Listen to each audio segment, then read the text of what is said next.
Hi, I am Rafał from brand new startup Bubble Labs.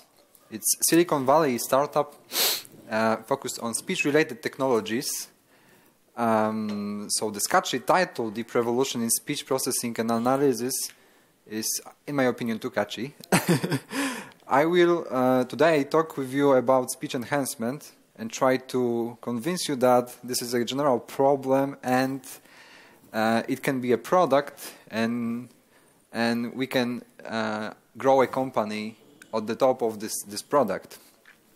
So actually, in terms of speech enhancement, there are human and human interface challenges. Human and human interface challenges. So as you can see, there are a lot of problems where there is a lot of noise, distortions, somebody is talking in the background, there are a lot of artifacts, and actually our conversations are not clean, and we don't understand other guy. So this is human-human interface, and there are also human-machine interfaces. So actually, cleaning speech is really important for human and for machines. I think this is a very good example. So kitchen sink is one of the fundamental noises that is used for evaluating speech enhancement. So we want to remove such noises. We also want to remove noises to enable our vacuum cleaners to understand what we want to do actually. So we want to clean speech for machines. And AI meets speech. So how we can do this? So this slide is pretty simple. So we have massive corpus of data. I think it's the most important thing on this slide is that never train on the same data twice for speech enhancement. So every single batch is completely different. It's stochastic, so the probability that we have the same audio samples is very low. And of course, there are a lot of, let's say, front-end technologies. We can enhance speech, we can recognize, we can have our user interface dialogues. And this is the general problem. So how to enhance this noisy data into clean? So there are a few different ways to do this, and I will show you. Now I will show you how it looks and how it feels to enhance speech. So this is Bubble Labs Clear Cloud solution. We did it and productorized. Hi everybody, this is Raul Casas. I'm here in Montevideo, Uruguay, in the middle of traffic, right next to the Palacio Legislativo, which is the Parliament House in Uruguay. And we're testing our speech enhancement algorithms in the wild, in the middle of traffic. You can see that there's motorcycles, cars,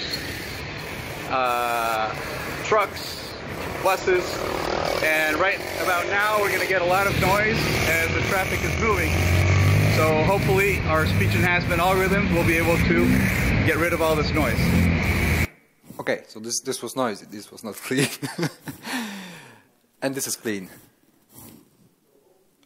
Oh, working.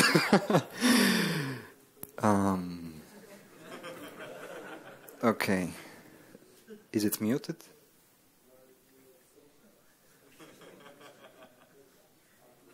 Interesting. Do you hear anything? No noise. Oh. Here it is okay. Okay, interesting. Maybe we will back to it. Okay, sorry for that. So outline on this fact. So I will talk a bit about noisy speech, how we can classify the background, the data, the traditional speech enhancement algorithms, because for a long time they were the state of the art in this area. And we have also deep neural network approaches. So there are few different techniques, and their impact and complexity is different. So we have to keep in mind that if we want to do a product, we care about the real-time processing and of course closing thoughts. So just to show you, so we have impairment model. So we have speech from human, we have microphone. Speech can be reverberated, so that there is an echo inside the room. Even now there is an echo. We have non-stationary noises. We have stationary noises. They have different impact on the speech. Some of them are easy to remove. Some of them are not. Non-stationary noise are very difficult for classical approach, non-deep learning, let's say, classical. And we have, of course, competing talkers. So it's called bubble noise. So that's why the company is Bubble Labs, from bubble noise. And general solutions are here. So we can use multi-microphone arrays. It's pretty simple.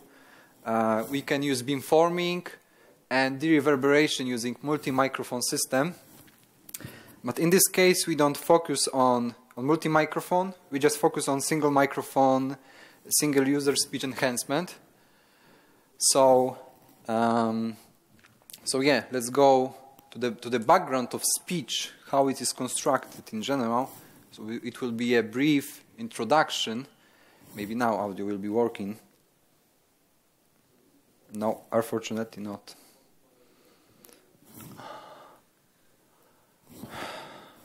Okay.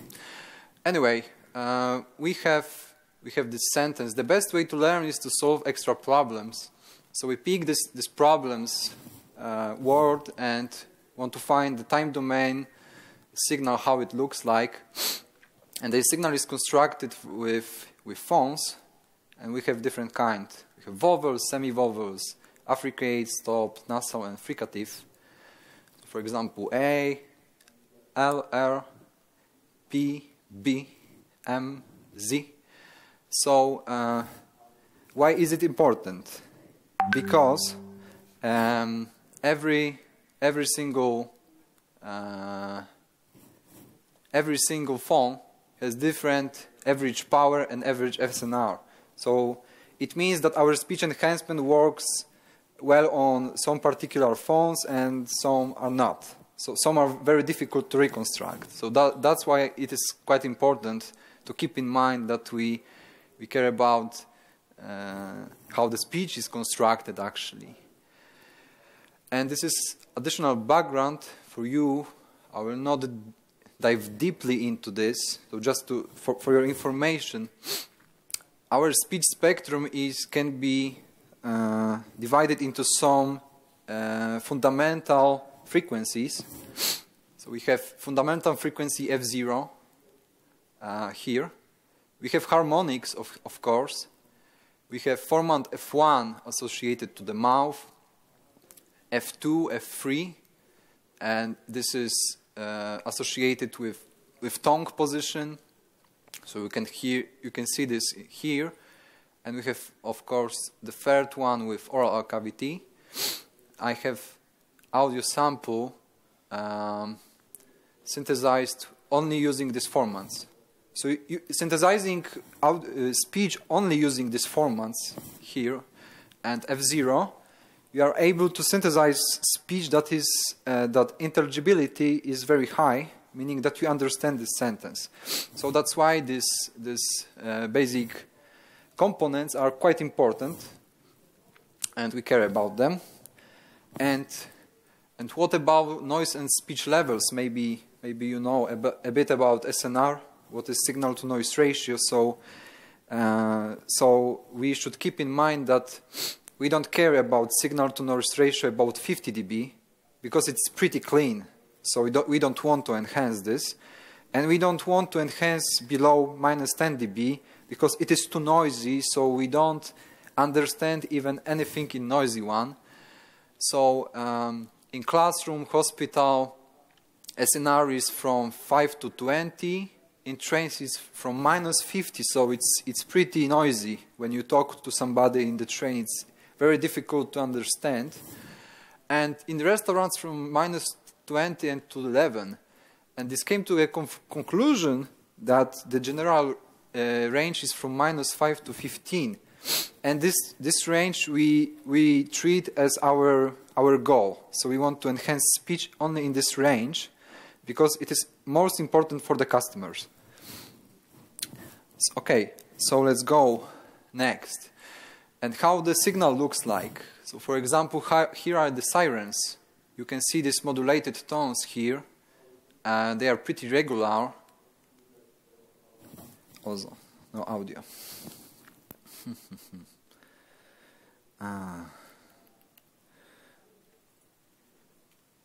Okay. Maybe one more time. No, unfortunately not. We have sirens. We have wind noise. It's stationary broad spectrum, so it's fulfilled the whole spectrum of frequencies. Here we have only modulated tones somewhere here. So wind noise is spread along the spectrum. We have also crowd, so the humans. So this is non-stationary noise in speech range. So we cannot predict what is the range of this noise, meaning that it's really complex.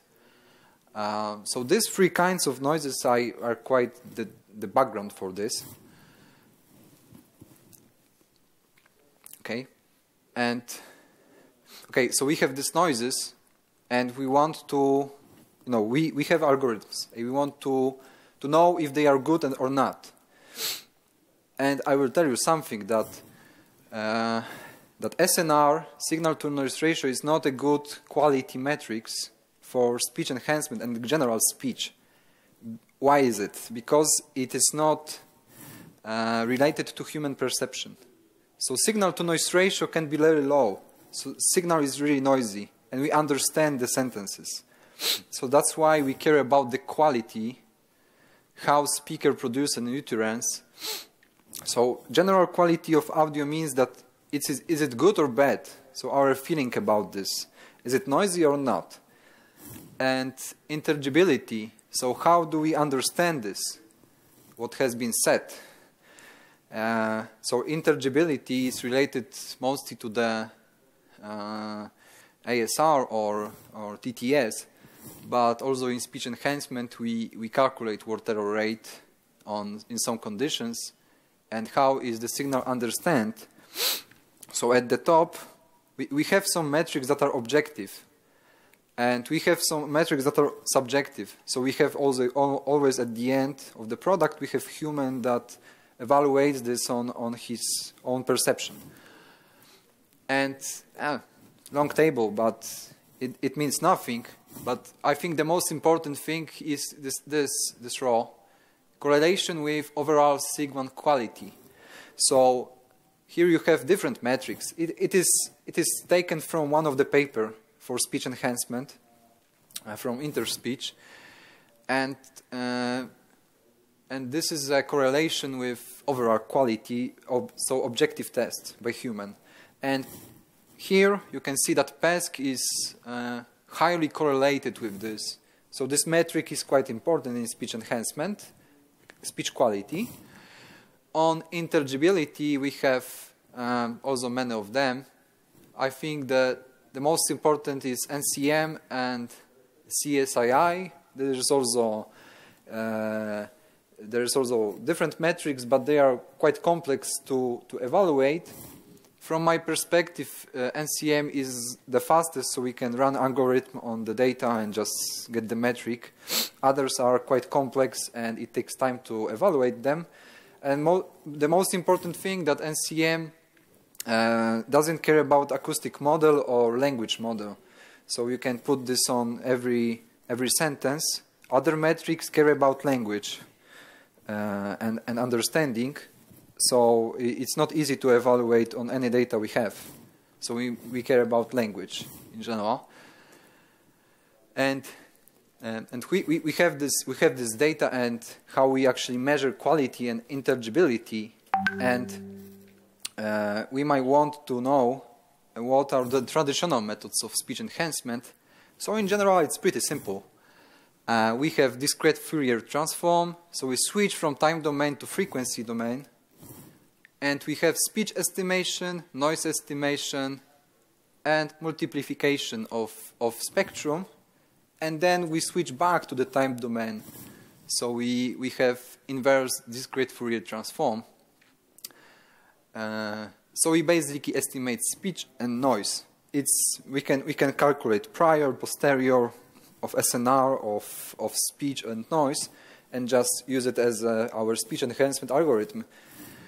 And this is traditional method, but there are called spectral subtraction. There are a few problems with it. So if our gain for a particular element is too big, we can kill speech. So basically, there is a big trade-off between how much noisy data we have as an output and or how much speech do we want to include in our speech enhanced version. And there are also distortions. Maybe I will have, I don't know why it doesn't work, the speech. Anyway, the good thing is that it's computational simple, and you can just pick algorithm and run this, and it works without any training. And this is it, spectral subtraction. But there are a few disadvantages over it. Come on. Maybe. Yeah.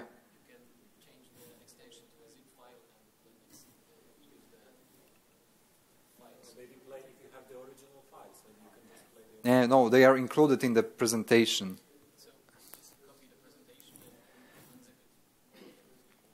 I think I don't have time for this. Maybe at the end we'll have a chance to presenter view from current slide. One more time. It worked at the beginning and after all. Okay, so maybe I will explain how it works in spectral domain. So we have clean signal. You can see black holes here, and so there is no noise. Sorry. We have noisy with, I think it's stationary noise here, and we have enhanced one. And you can see that visually the short-term Fourier transform looks different, meaning that we have some distortions here, and we cut some kind of signals. And you can see that there are some artifacts here that are visually it looks very bad, even without any listening. And it feels that it is very artificial, so it's not natural, the enhanced one. In time domain it looks like this. So this is the original clean, we have noisy and enhanced. And we, for example, here we cut this speech just like this, and we treat it as a noise. Okay, so this is about the classical approach, and then we will switch to deep neural network approaches. So there are actually 4 different methods which can be applied. So the first one is conventional statistical. So we estimate speech, we have noise model, prior and posterior SNR computation, we have suppression rule. Basically, at the end, we have coefficients, how we multiply our short-term Fourier transform. And we have 3 different deep neural networks approaches. So the last one is the first one, but instead of using a classical approach for voice activity detection, we just switch to neural network to do this. So we just switch our components from algorithmic approach, very classical, to neural networks to do this. And these two are related to each other, and we have two methods for end-to-end neural networks. So the first one is direct. It is as an example of direct method, we can have autoencoder for visual image enhancement. So we can use it as a direct method to estimate clean speech visually using CNNs or something else. And indirect method, we have also this signal added at the end. So maybe, maybe there is the signal we have is actually clean. So we don't want to enhance it a bit and suppress our speech. So we also might want to add this signal at the end and use it with combined outputs of the network and estimate our clean speech. Yeah, so we have these four different methods, and you can find speech enhancement algorithm on interspeech, and there are a lot of different techniques. So I will don't deep dive into it. This is a comparison of spectral one. So from this slide, this is the result from classical approach with comparison with our network. So here we have clean, so it's the same. We have enhanced, and we have enhanced DNN. I think that the metrics are the most important here, and probably listening tests, which is not working. So you can see that as in SNR, noisy has 6, subtractive has 11, our solution had 14. But actually SNR doesn't matter. SNR is a waste of time, so we don't analyze SNR. We care about PESC and intelligibility metrics here. So in PESC improvement, it's almost twice. So for your knowledge, so PESC above 3, 3.0 is almost clean speech. And we have also intelligibility metrics, STOI, and this is signal intelligibility in bits, so bits per second. So what is the intelligibility in bits? So 65 versus 93, I think it's pretty okay. So this was the old solution from us. And how do we achieve it? Unfortunately, I am not allowed to share our architecture and detailed approach with you, even if I wanted to. But I can give you some impressions what we actually use to achieve that. So the first thing this is the most important thing for the production-ready solution. So for production prototyping, we use blocking format. So we had sliding window in time domain. So we analyzed it in by frame using white window. In the development, we have streaming format. So what does it mean to have streaming format? When you send audio to the cloud, after just few frames, we have enhanced version of these frames. So when we have audio that has 1 hour of speech, we calculate the enhanced version in time while it is being sent. So this is streaming procedure. And of course we use Python. I think that the killer feature of our development is MATLAB and GPU coder. I think it's pretty awesome for deep learning. I know that nobody knows what is GPU coder. Maybe somebody knows. Nobody. Anyway, you can create script in MATLAB and compile to GPU without any change to the code. Of course, it can be in specific format. It should be, but you can compile it using GPU coder. It's pretty expensive tool, but I recommend it. So combining these two, Python with TensorFlow and MATLAB with GPU coder, And of course, Tesla V100, we were able to prepare very good solution that is very cheap for computation. And currently we are trying to port this into embedded. I think it's almost finished. So maybe soon we will have a chance to take a taste of it. And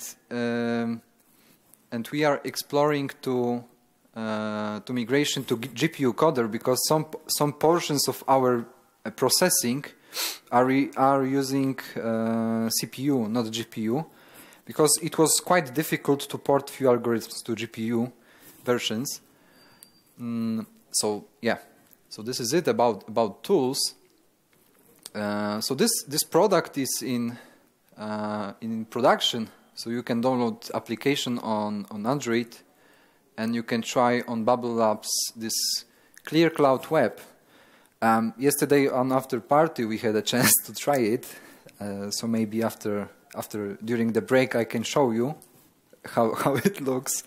I think that my friends liked it, but maybe you can ask them. Yeah, so this is it from my side. We have 4 minutes. Here you have some references, so if you want to, you can take a photo. Okay, and this is it. Speak your mind. Thank you for your patience. Yeah. Okay, if you have any questions, feel free. Maybe I have a chance to run this audio. Yes, a question. I produce video and audio professionally, and I use something called RX from Isotope, which also uses, as far as I know, neural networks to clean up my audio, right? Yeah. So I was wondering, how does this compare to that? Okay, so when we provided our solution, I don't have table for this because it is private. But for customers, we have such presentation where we compare each one of the public methods for speech enhancement comparing to our one. And I think, of course, you should contact not to the engineers, but to the sales management.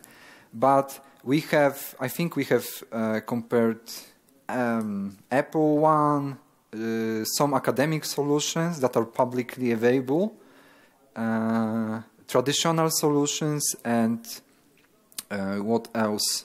Yeah, there are a few web interfaces to do this, also using non-negative matrix factorizations. So we have such comparison. So in terms of intelligibility, I think our is trained to do the best for humans. So for humans, it looks really pleasant for me. So we also focus on the video creators and content creators to use it. This was one of our target at the beginning. Thank you. Any other questions? Okay, I have 1 minute. Maybe I can run this.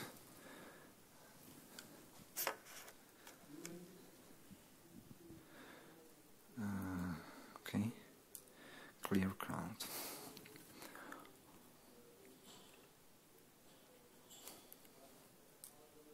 I'm here in Montevideo, Uruguay, in the middle of traffic, right next to the Palacio Legislativo, which is the Parliament House in Uruguay. And we're testing our speech enhancement algorithms in the wild, in the middle of traffic. You can see that there's motorcycles, cars, trucks, buses, and right about now we're going to get a lot of noise as the traffic is moving. So hopefully our speech enhancement algorithm will be able to get rid of all this noise. Do you hear cars or not? Barely, yeah. So yeah, this is it. It worked now on presentation, didn't? Okay. So if you have any questions, we can switch to the break. And yeah, and you can also apply to the Warsaw if you want. Thank you. Thank you very much.